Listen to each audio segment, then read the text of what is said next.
Hello, j'espère que vous allez bien. Écoutez, moi ça va super. Là, je sors de ma douche. Je me suis préparée, je me suis maquillée. Attendez, je vais remonter un petit peu la caméra. Je me suis maquillée, je vais me coiffer. Ça fait trop longtemps qu'on n'a pas parlé comme ça. Attendez, ma tête elle est en bas comparée à l'écran. Genre,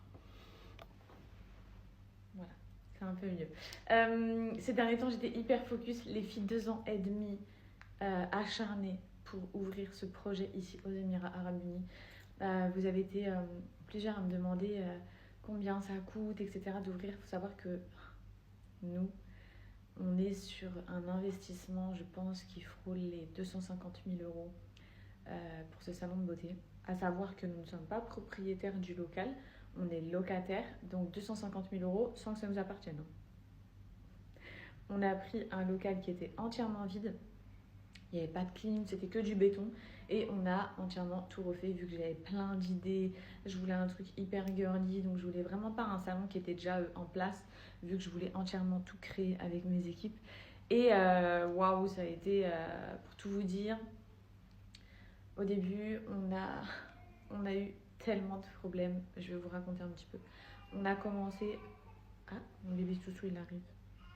On reprend. Et vraiment, pour ceux et celles qui pensent ouvrir un commerce ici sur Dubaï, vraiment, restez concentrés dans cette story puisque c'est hyper intéressant. Ça va vous permettre de ne pas faire les mêmes erreurs que nous. Donc, première étape, on décide de chercher un local, on fait appel à plusieurs agents immobiliers, on visite et tout. On a un coup de cœur pour celui qu'on a pris. Ok.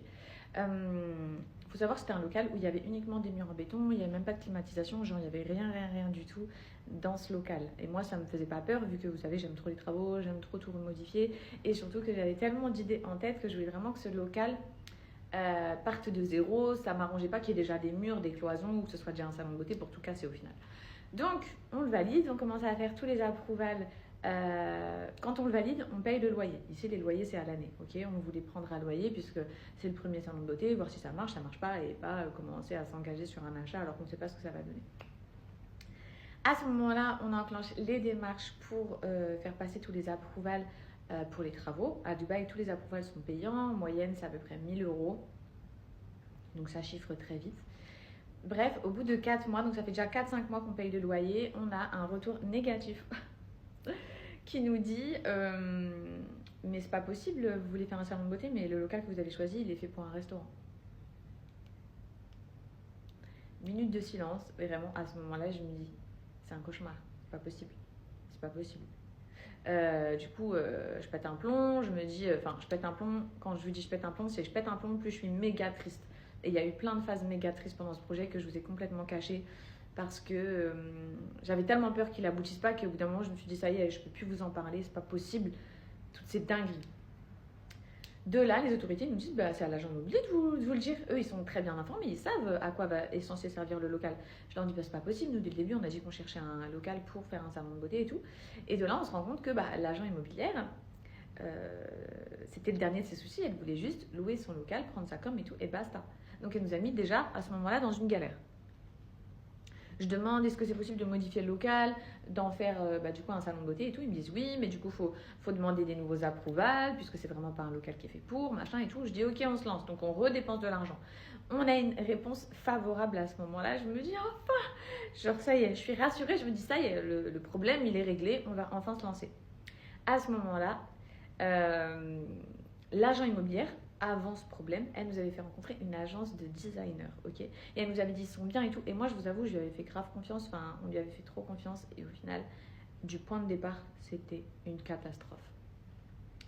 L'équipe de designers, voilà, je vais dans leurs locaux, ils me montrent sur ordinateur ce qu'ils ont déjà fait. Moi, je leur donne toutes mes idées. Voilà, je veux une machine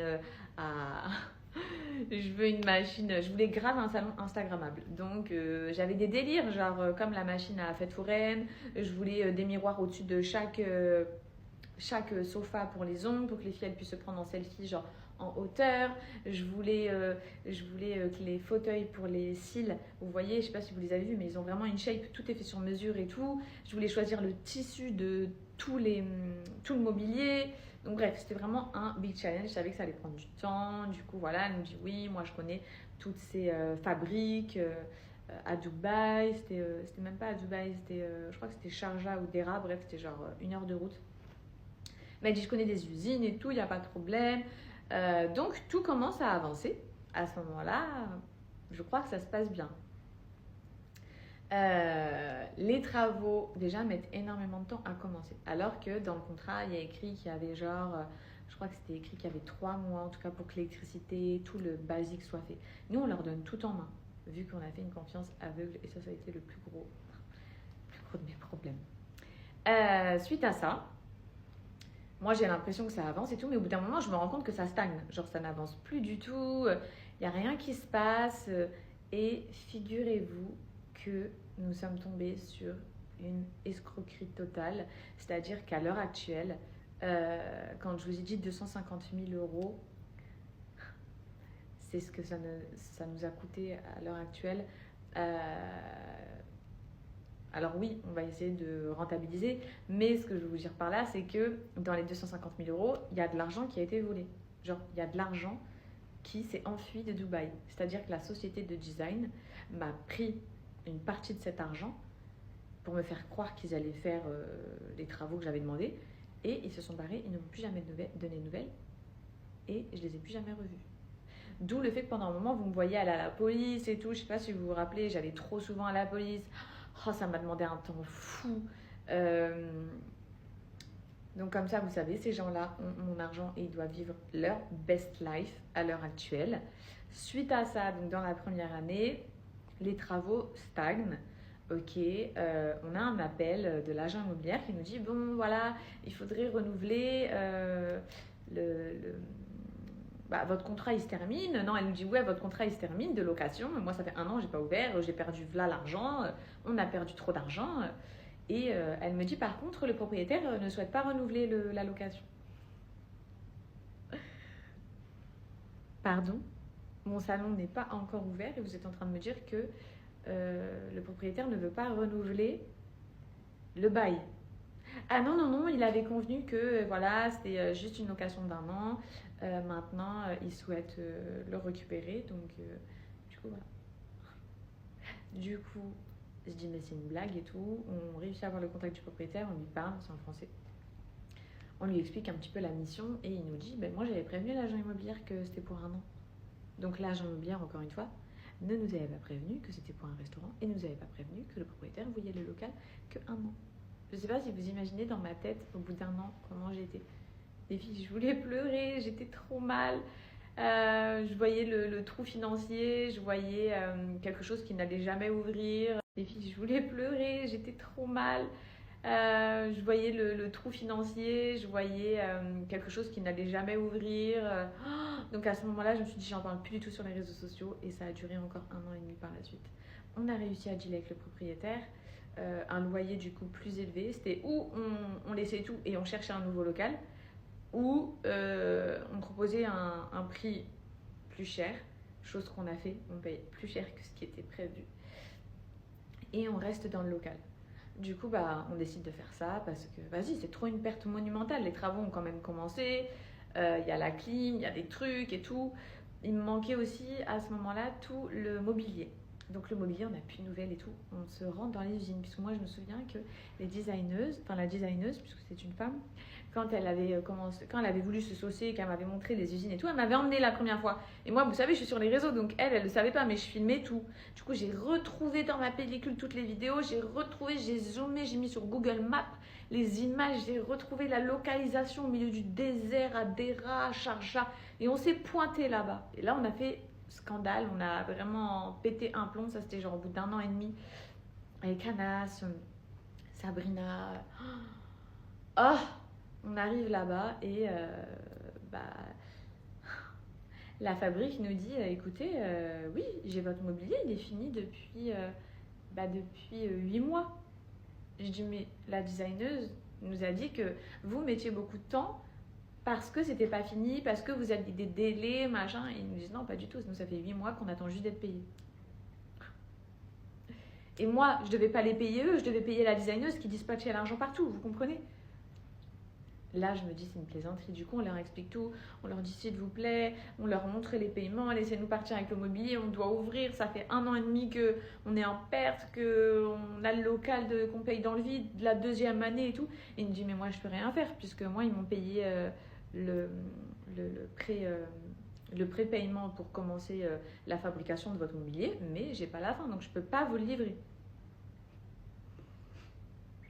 À ce moment-là, ils appellent ma designeuse et elle leur répond devant nous. Du coup, nous, on pète un plomb, on prend le téléphone et tout.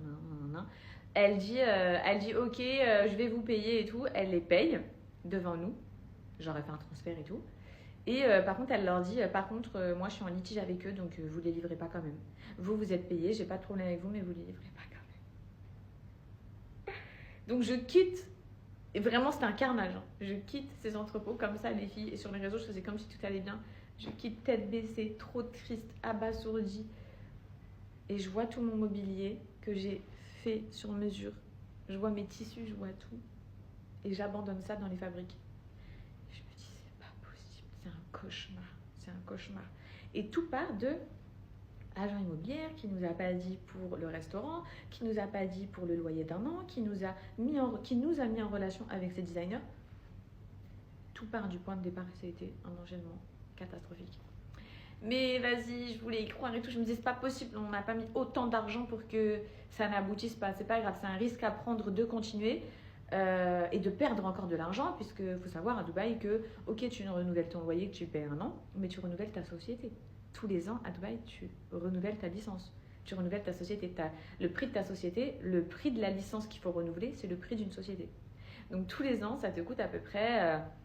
Ça dépend du commerce, mais ça peut te coûter, je dirais,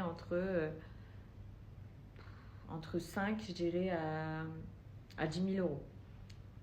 Donc, on renouvelle la licence, on renouvelle compte bancaire, professionnel, on renouvelle tout. Et on est toujours bloqué. À ce moment-là, on finit par réussir à trouver un terrain d'entente, chose qu'on croit. Hein. On les fait venir à la maison, on a toute une discussion hyper, j'ai l'impression, productive, même si on ne s'entend pas, vu ce qu'ils nous ont fait. J'ai l'impression qu'on va enfin trouver des solutions. Ils nous disent, vous inquiétez pas, oui, on était beaucoup occupés, on va vous arranger niveau prix, on va vous rembourser ça. Après ça, les filles, on ne les a plus jamais revues. On ne les a plus jamais revues. Ils nous ont plus jamais répondu et je ne les ai plus jamais revus. Je vais continuer tellement je suis abasourdie, je fais des pauses mais ça va être horrible en story. Du coup, je me dis c'est pas possible, on doit reprendre de toute urgence les choses en main. Sans cette équipe de designers, on va porter plainte et qui sait, Inch'Allah, peut-être que je récupérerai mon argent et si je ne la récupère pas, c'est comme ça m'apprendra pour la prochaine fois, mais de toute façon je peux faire quoi. Donc on prend tout en main et on se rend compte à ce moment-là, on fait tout pour ouvrir, parce que c'est eux aussi qui se chargeaient de toutes les démarches administratives, tous les documents, tous les approvals et tout. Et on se rend compte qu'en fait, on n'avait pas d'autorisation que les autorisations pour faire des rooms, des cabines dans notre salon, ils n'étaient même pas faites auprès des autorités, alors que le designer avait déjà fait les cabines. Je ne sais pas si vous vous rendez compte. Genre, il n'avait pas demandé les approvals, il avait fait tout ça à l'arrache. Sauf que nous, vu qu'on arrivait à la fin, on allait avoir un contrôle. Qui dit contrôle, un mec qui vient, il examine ton local et il voit que c'est pas du tout ce que eux, dans les autorités, ils ont. Il n'y a pas ça qui a été fait, il n'y a pas ça qui a été fait. Donc là, je me dis, waouh, du coup, ils sont hyper gentils avec nous, ils voient notre désespoir. On nous dit, écoutez, faites-nous des plans, là, envoyez-nous pour qu'on fasse les approvals, même si c'est déjà fait et tout. Rien que de raconter, ça me prend énormément d'énergie. Du coup, on fait tout ça. On se rend compte qu'il n'avait pas non plus fait les approvals pour la devanture, alors que nous, il nous avait dit c'est fait depuis tellement de mois, si ce n'est 1 an. Et il nous avait dit vous n'avez plus qu'à commencer la devanture, il n'y a aucun problème. En fait, ça n'avait jamais été fait. Donc du coup, ça rallonge des mois, puisque pour un approval, ça nous mettait plusieurs mois. Des mois. L'approuval intérieur pour les cabines, l'approuval extérieur, l'approuval ensuite, il fallait tout ce qui est contrôle incendie. Tout ce qui était contrôle incendie, j'avais payé pour les extincteurs et tout. En gros, il fallait les mettre dans des endroits bien spécifiques du salon, c'est eux qui décident et tout. Et le mec qui était designer pour moi m'avait dit oui, t'inquiète, tu peux le mettre dans le mur et tout, ça avait été mis dans le mur, au final ça avait été refusé. Et donc il m'avait dit pas de problème, je dois te déplacer ça et tout, mais par contre les travaux pour tout ce côté extincteur là, parce que tu fais appel à une société, c'est pas eux qui le font, c'est des sociétés spécialisées qui font tout l'aménagement anti-incendie et tout. C'est genre 1500 €. Et je les paye. Sachez que ça n'a jamais été déplacé. Qu'ils ont aussi mes 1500 € en plus qui étaient pour une autre société, ça n'a jamais été déplacé. Mais tous ces paiements-là, ils ont été faits quand je croyais en eux. Donc bref, les filles dingueries, tout ça pour dire qu'on a entièrement tout fini de nous-mêmes. On n'a rien lâché. En dehors de mes stories, j'étais tout le temps dans des trucs du gouvernement. J'étais dans tellement de papiers, j'étais dans tellement de peine. Dans tous les rendez-vous de la police, dans les enquêtes, les traductions, puisqu'à la police, il faut tout leur traduire en arabe littéraire, toutes les discussions WhatsApp, on allait dans des traductions qui sont valides pour les autorités. C'est pas genre tu traduis par n'importe qui ici. Oh, c'était une mission, il y avait la police de Dubaï en jeu, la police de Sharjah, puisque eux, leur société est à Sharjah, mais notre local est à Dubaï, donc on avait des allers-retours, les filles. Et ensuite, tu avais les gens, c'est-à-dire nos familles ou nos amis autour de nous qui nous disaient bah alors c'est quand que ça ouvre? Ah, ou vous le saviez pas et vous m'envoyez Fidji, on n'entend plus parler de ton salon de beauté, il ouvre quand? Ah, j'étais comme ça, au secours, ne m'en parlez plus. Et pour finir, alhamdoulilah, notre salon il a ouvert et je suis tellement fière, je suis tellement contente. Je suis tellement contente, mais vous pouvez pas imaginer tellement que ça a été waouh, genre trop épuisant, trop fatigant. J'y croyais plus. Et au final, bon, il a ouvert. Ensuite, ça a été, je vous raconterai dans une story plus tard, parce que ça me prend trop d'émotions. En fait, c'est trop un projet qui m'a pris trop d'énergie. Bref, là, il est ouvert et donc, c'est tout. Je vous raconterai ensuite l'étape du staff, des employés, puisque c'est aussi compliqué ici quand tu recrutes du personnel, tu peux avoir des galères et tout, mais en tout cas à l'heure actuelle j'ai mon équipe, ça y est, c'est final, c'est pour ça que je commence grave à vous le montrer et tout. Je suis trop fière de moi, trop fière de nous, je suis trop contente et j'espère que ça fonctionnera, j'espère que celles qui sont sur Dubaï vous passerez nous voir avec plaisir, on vous chouchoutera. Je fais en sorte d'avoir les meilleurs soins possibles en termes de qualité. Vous voyez, j'ai fait ramener la formatrice de France et tout. Je veux vraiment que vous soyez reçus au mieux possible et que vous repartiez en vous disant ouais, c'est trop bien, franchement ça mon Fidji, félicitations et tout, j'ai rien à dire. Ça, c'est tout ce que je demande. Je suis pas dans l'aspect financier, je dois grave rentabiliser et tout. Je suis juste dans l'aspect où je veux que les clientes qui viennent ou les filles qui me suivent, qui viennent au salon, ou même les gens d'ici qui ne me connaissent pas, en sortant se disent ouais, j'ai trop aimé, ouais, mes ongles sont trop beaux, ouais, mon jean face il était trop bien réalisé, mon visage il s'affine, ouais, le Madero, les filles elles le pratiquent trop bien, enfin bref, tout le soin, nos massages et tout. Je veux juste vous satisfaire à l'heure actuelle.